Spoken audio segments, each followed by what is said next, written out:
Hi there. My name is Becky Miller and I'm a yoga therapist. Change is scary and most of us avoid it as much as possible.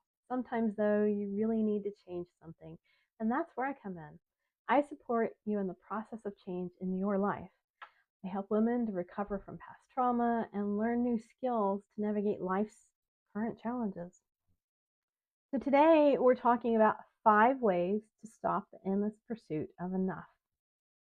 In today's fast paced world, the pursuit of more can feel never ending.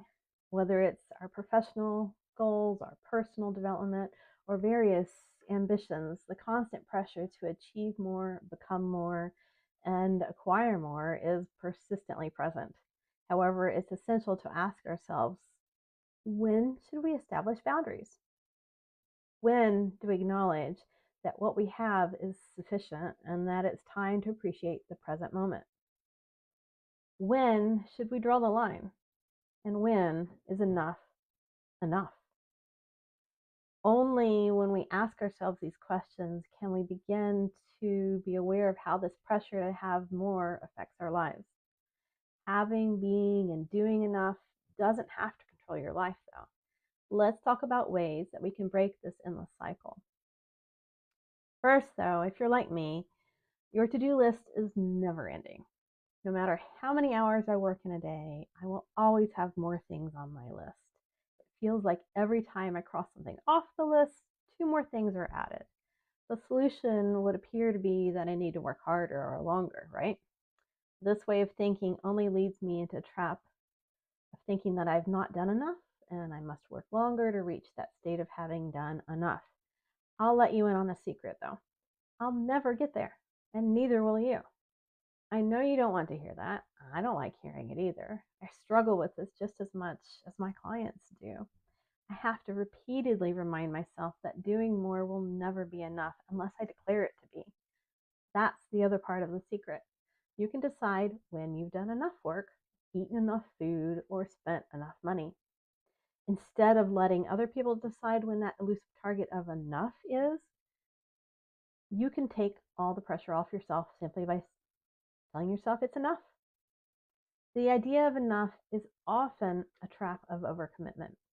Many of us have been conditioned to believe that success is synonymous with constant action and accumulation. We overcompensate for others, doing the work of multiple people, trying to fill the gaps that aren't ours to fill. This often leads to a sense of overwhelm and eventually to burnout.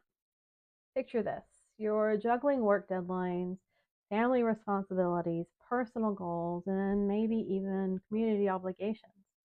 It can quickly become unmanageable, leaving you feeling like you're drowning in an endless sea of tasks. I've been there, and I'm sure you know what I'm talking about. Once again, you've overcommitted yourself.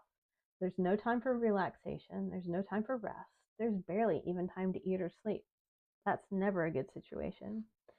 So, what do you do when this happens? It starts with looking inward and checking in with your own body. Ask yourself how your body is feeling with all of these obligations. If you listen, your body will tell you when it's doing too much. You simply need to give it time to be heard. So, recognizing that a significant portion of this pressure comes from within us is essential. We set sky high expectations for ourselves based on societal norms, comparisons with others, and often a flawed perception of perfection. We believe that if we achieve that next milestone or acquire that next thing, we might finally feel content and fulfilled. It's a trap, though. It is never going to be enough. Yet often, when you set your expectations so high, you're almost guaranteed to fail and be disappointed with yourself. The good news is that you don't have to stay in this pattern of always trying to do, to be, and have more to achieve your overly high expectations for yourself. You can make small shifts that will significantly change your life. Let's talk about a few steps that you can take to stop the cycle of chasing after the elusive enough. And remember, in advance, these steps do not have to be done in any particular order. So, step number 1 is set realistic boundaries. Understand your limits and prioritize your well being. It's okay to say no for your sake and for better energy.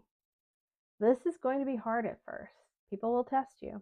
It means you have to let some things go so that you can focus on what's most important to you. It also means stopping when you reach your limit. That's really hard, I know, even when your mind tells you to do just a little bit more. Step number 2, evaluate your priorities. Ask yourself what truly matters to you. Distinguish between what you want versus what you think you should want based on external influences. For example, pick one or two hobbies you most enjoy instead of trying to keep up with all of the latest crazes. By narrowing your focus, you'll have more time for what really matters most to you. Step number 3 is practice mindfulness. Engage in mindfulness practices, which can help you stay present and reduce the anxiety of that unending to do list. Mindfulness also helps you to feel more satisfied with your actions. When you are truly present with your actions, you're not distracted by what has not gotten done or what you still need to do. Step number 4, celebrate small wins.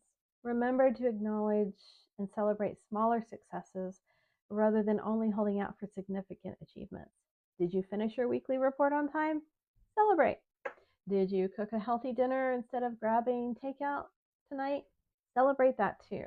When you celebrate the small wins, you send yourself the message that you've done enough. And step 5 is seek support. Don't hesitate to lean on a support network of friends and family, or even professional help if you feel overwhelmed. When you share the burden of trying to do too much, you lighten your own load and gain a new perspective. Allowing others to support you is not a weakness. Instead, knowing when you're trying to do or handle too much on your own is a strength. And if you don't have a supportive network already of friends or family, check out the Women's Circle at beckymilleryoga.com/TWC.